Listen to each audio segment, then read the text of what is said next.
think international football suffered quite a bit over the last few years, and I blame the Champions League for that. The reason I blame the Champions League for that is because I do remember World Cups coming around and seeing players I'd never seen before and thinking, wow, this guy is good. Georgie Hadji springs to mind, always. I just look at him, I remember seeing him and think, wow, amazing player. His son plays for Rangers now. An absolutely fantastic player, a magician on the ball, and you looked at him and he could do things that you'd never seen anybody do before in many respects. Highly skilled player, and you'd see him every 4 years. It was a joy, it was a treat, it was unusual. You'd know all about him these days, and you'd have probably seen him play every Wednesday in the Champions League, which is why it's a little bit different. And obviously there's some good points of that, which is you get to see fantastic players in the Champions League and you tune in on TV. But beforehand, that wouldn't have happened. Now everybody has an encyclopedic knowledge of all the best players in the world. I don't just think it's that. I think it's Championship Manager games, FIFA games. People just know their footballers a lot more than they used to, which is great, but they just used to be something about it. The other guy that I seem to remember I knew nothing about was Andreas Sharvin, who went to play for Arsenal. Arsenal under Arsene Wenger. Arsenal are Sharvin for under Arsene. That's not right at all, is it? But I saw him play. Wow, this is a fantastic player. This guy's great. So it happens less and less and less. Anyway, so the European Championships, I think, have been an opportunity to maybe see players that you haven't seen. So I've seen somebody that I certainly wasn't aware of before. I'm infinitely aware that a lot of you would have already seen this player, and I'm totally aware of this player, but it's been nice, it's been a treat. I watch it, I think, wow, this guy is good, and he's a striker, and I've seen him play, and I'm impressed. And you know what, you could maybe say, well, you can't just go on one game, but if you don't start going on the games you see, what do you go on? You see, you don't look on YouTube, and you can't go on that, and then you can't go on one game. Do you know what, sometimes you just see a player, and you think, he's good. And this one is, I'll get onto him in a second. But I was really impressed with, as you notice, is Spinazzola in Italy. He plays for Roma, I understand. Think, well, actually, he'd be a great player. Are West Ham likely to get that guy, a good player from Roma? Highly unlikely. They've got Jose Mourinho as their manager now. They're a European. They're a big European club. Unlikely that we would be able to sign a player from them. But, wow, he was really good. And I love the guy that played, I think it was in Sydney, that number 10 played just in front of him. Really good. I've already spoken about this week. I thought Barella, again, was excellent. So, you see these good players. But, again, West Ham are going to struggle to get him. The guy that I did see, who was a striker, I looked at him, I thought, West Ham could sign this guy. And it made me wonder, can we? Will we? Have we shown an interest? Now, the player's name is Breel Embolo. You probably know him. Played for Switzerland. Played for Switzerland the other day. And I thought he was absolutely outstanding. And I looked at him play and I thought, well, this is the guy. This is the guy that West Ham need. Now, I don't know if we've scouted him. I don't know if we have or we haven't. But you've got this list of attributes that you think West Ham need in a striker, and he seemed to tick all the boxes. For the same reason that I looked at someone like Adam Armstrong and thought, this is not going to be David Moyes' type of player here. A little bit too diminutive, lots of good qualities for him, but when you take Mikel Antonio off or when Mikel Antonio's injured, do you think that Adam Armstrong's going to do the same job? No, I don't.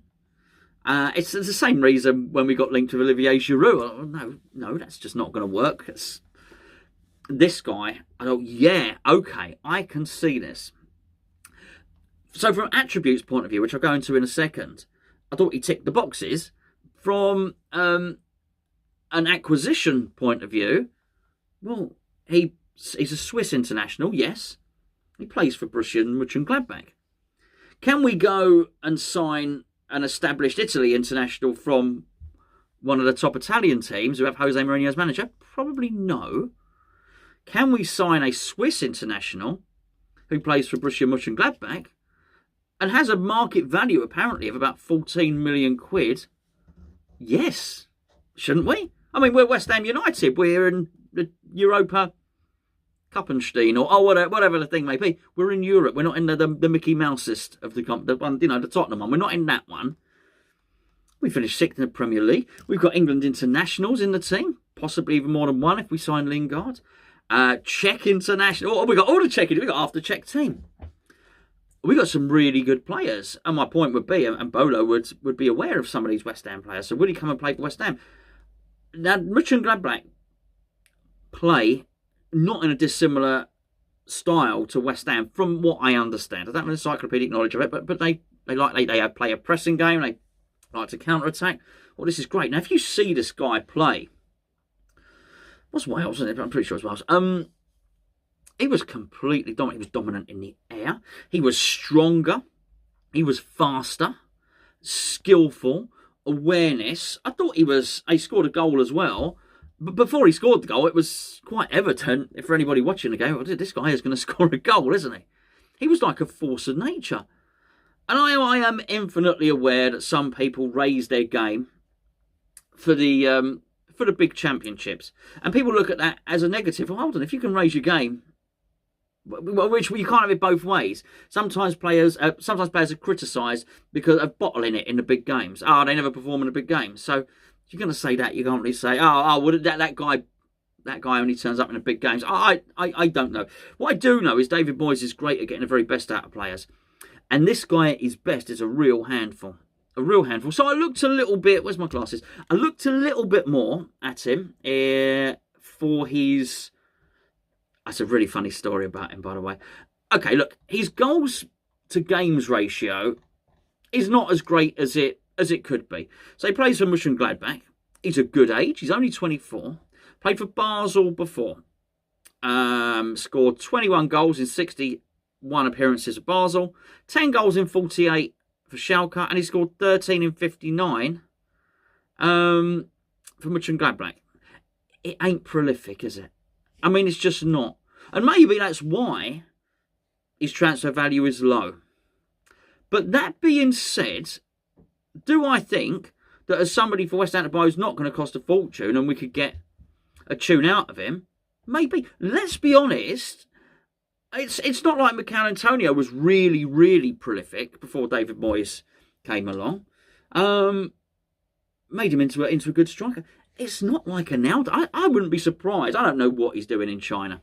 But I wouldn't be surprised if Marco Arnautovic's most prolific period was that little time with West Ham under David Moyes playing as a striker.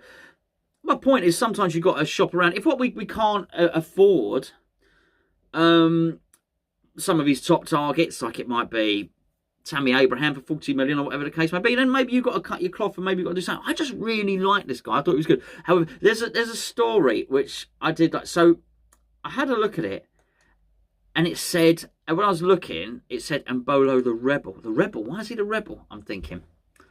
Okay, here's what he did. He went to a party, as I understand it, and he wasn't meant to be in a party. This was when he was at Basel, and he was in the youth team. They basically went out, had a party, and when they were about to get caught, he ran away.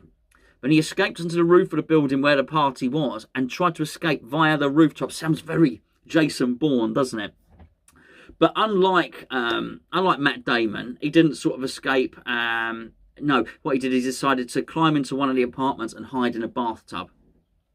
He got caught and he got told off, and that was that. He's also had a driving ban for using his mobile phone. Don't drive and text or drive and phone call. All that, you're not allowed to do it. So anyway, so he's got a reputation of being a little bit of a naughty boy. That being said, I don't think anything's happened in quite a while. And by all accounts, he's settled down an awful lot. An awful lot since that point. Would that endear him to David Moyes? I don't know. There's a lot of team spirit at West Ham and you don't want to shatter that. And that's why I think people like Felipe Anderson and Sebastian Haller will not be brought back. But so if you think he's not going... I don't think we're dealing with Balotelli here, put it that way. But he looks really, really good. I don't know, look, what do I know? Just a lot. We spend a lot of the season, a lot of the time being linked to players that realistically I've never seen play. I didn't know about En-Nesyri before he was linked to West Ham. I didn't know. about Simmer at Prague. I didn't know. So you get links from, but I just think it's nice sometimes when you see a player, oh, he's really good. And I liked him. Look, let me know what you think. I would imagine the majority of you watching this are already aware of the player, and you're probably thinking, Gonzo, why are you surprised about this guy? We've all seen him play before. Maybe you have. I'll be interested to know your opinions on him, but 14 million, that was 14 million euros. It's got to be worth a little cheeky punch, surely.